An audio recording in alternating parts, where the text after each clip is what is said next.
Yes, I am very superstitious. I have to do like a certain like stretch routine. I have to like wear certain things.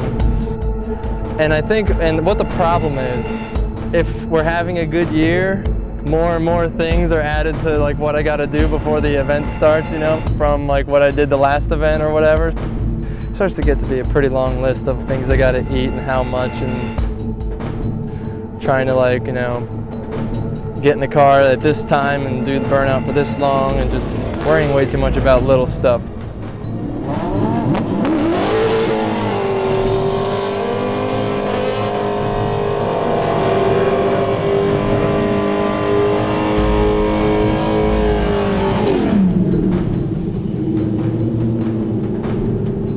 I wouldn't say that, you know, doing the pre-race rituals and stuff is any sort of like Zen or yoga type thing that some people might think it is. It's just like caught up in my head, like, oh, I gotta stretch before I get in the car, and then I gotta, you know, like check this and check that, and it's like, and it seems like more of like a superstition or a ritual than like pre-race checks, if you know what I mean.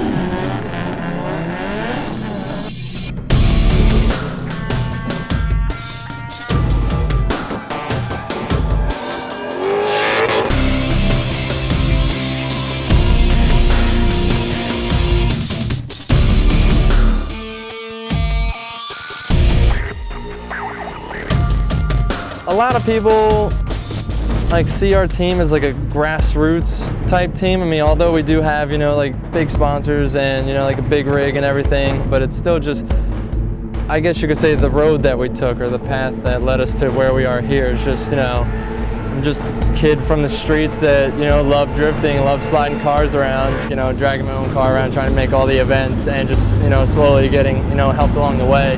And that just turned into the amount of effort that we put into that, and the results that we got, you know, was seen by, you know, some of our sponsors, and they, you know, stepped up, you know, for our team effort as, you know, we did to try and make the events and make it on the podium.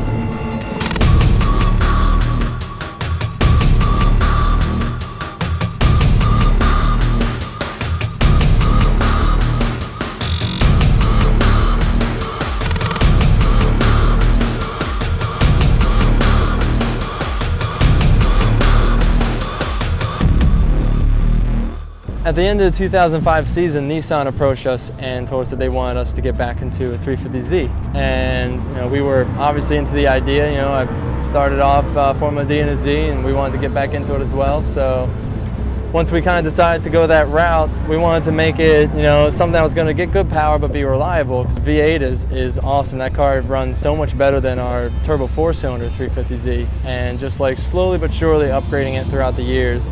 And we're at a max of about 385 wheel right now.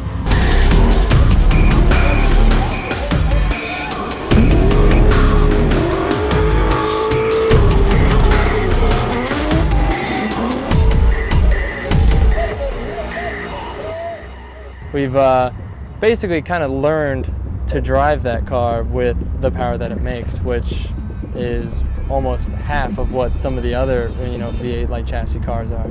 And I think that actually really helps me, and, you know, the way that I, you know, prefer to drive cars. With the V8, you have so much torque and response, but with it being, you know, lower horsepower than some of the other cars, you just really get to roll into the throttle and just wind up the motor, you know, at low speed, and just get a lot of, you know, wheel speed and smoke and angle out of it without, you know, having to worry too much about, you know, throttle adjustment. It's much easier to control 385 wheel than, you know, 600 wheel.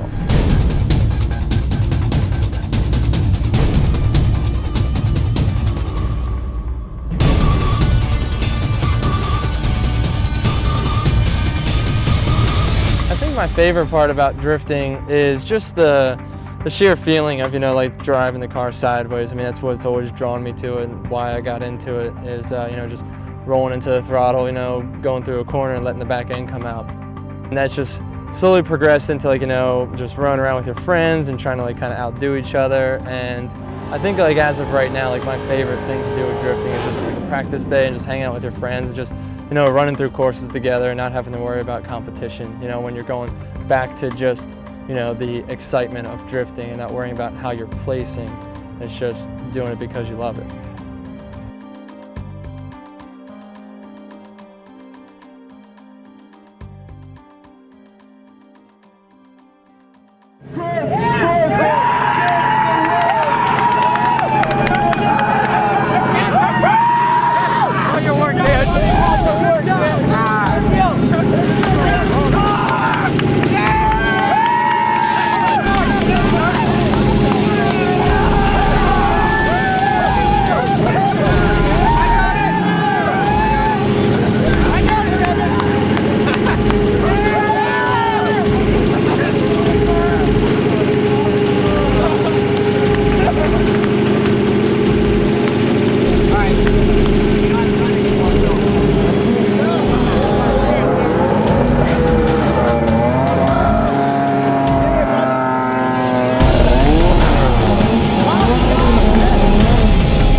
Forsberg Racing Team.